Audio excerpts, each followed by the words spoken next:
ground në mënyrë subliminale, kjo është një betejë e madhe tani më narrativash, kjo është pak për e kuptueshme. Duhet të bëj një pyetje në raport me një shqetësim që ka aktualisht sot në Shqipëri, në rrethe të caktuara.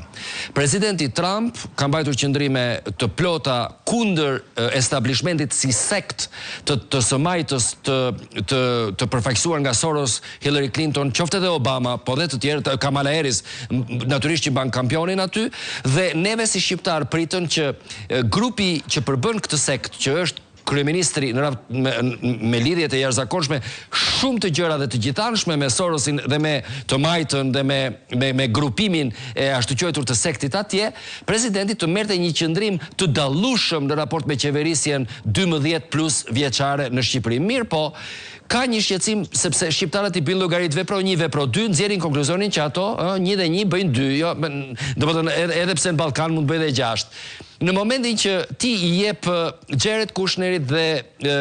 vajzës së presidentit Ivanka Trump një përqindje llokmën më të madhe të një investimi strategjik, geostrategjik të rëndësishëm në Sazan,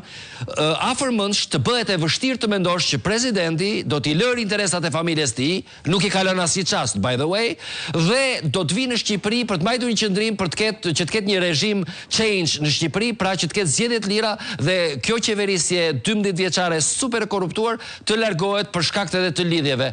Ne mendojmë, kemi një frikë të madhe që kjo nuk ndodh, dhe s'ka për të ndodhur, pra është sabotuar praktikisht nga lidhjet e Sazanit. Duke patur parasysh që ti njeh mentalitetin e tyre, ka vend kjo frikë në Shqipëri? Shiko, duke njohur mentalitetin e tyre, por duke pas parasysh edhe peshën ka Shqipëria, e para unë duhet të them që ne nuk kemi qendra e botës që çdo veprim i përditshëm i presidentit amerikan apo nivelit lartë të administratës lidhesh patjetër me Shqipërinë.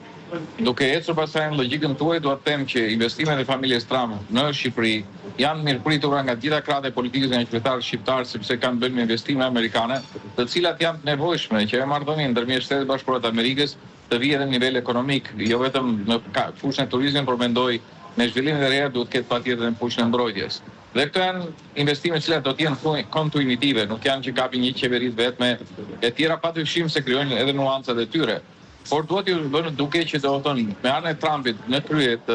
shtëpisë bardhë ka disa zhvillime të cilat kanë ardhur favor të opozitës shqiptare. Deklarata që bëri ID-u është pjesë Partia Republikane Amerikane. Po ashtu, do të thonë menaxheri i fuqishëm zoti Trump erdhi në Shqipëri për të mbështetur opozitën, pavarësisht se koha ishte e kufizuar dhe besoj që dha një mesazh të qartë që do të thonë ishte ardhur në mënyrë private, por ishte brenda agjendës presidentit Trump dhe është kontakt vazhdueshëm me presidentin Trump. Por më tepër Departamenti Amerikan i Shtetit mori një qendrim raport me çështjen e zotit Berisha, duke konsideruar çështjen e non gratës si një çështje se një vendimarrje politike të qëllimshme e cila nuk zë vend në administratën e re dhe nuk vlerësohet në administratën e re, dhe zoti Berisha është i lirë të aplikojë për shkuar në Shtetet e Bashkuara të Amerikës. Këto nuk janë zhvillime të vogla, por shtoj edhe disa zhvillime tjera. Po ta shikoni, Shtetet e Bashkuara të Amerikës kanë qenë shumë të rezervuara se sa prioritjet apo përshëndetjet pa sens të liderëve europian në raport me zgjedhjet në Shqipëri, me një kohë që dokumentat europian, siç është ODIHR-i, OSBE-ja,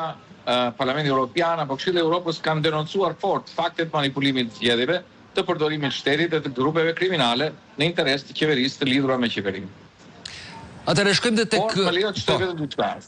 Ky është një proces, dhe ky nuk është një proces individual, është një proces i cili lidhet me gjithë faktorët opozitar. Dhe secili nga faktorët opozitar duhet përpiqet që e para një opozita duhet arrijë gjykim të përbashkët, duhet shmang kakofonin. E dyta duhet ndërtojë një narrativ për sa i përket asaj çka ka ndodhur, por dhe asaj çfarë duhet bërë në Shqipëri në mënyrë që të shmanget kjo situatë. Kam një pyetje të fundit atë praktikisht për cilin edhe ishte qëllimi që po flasim sot.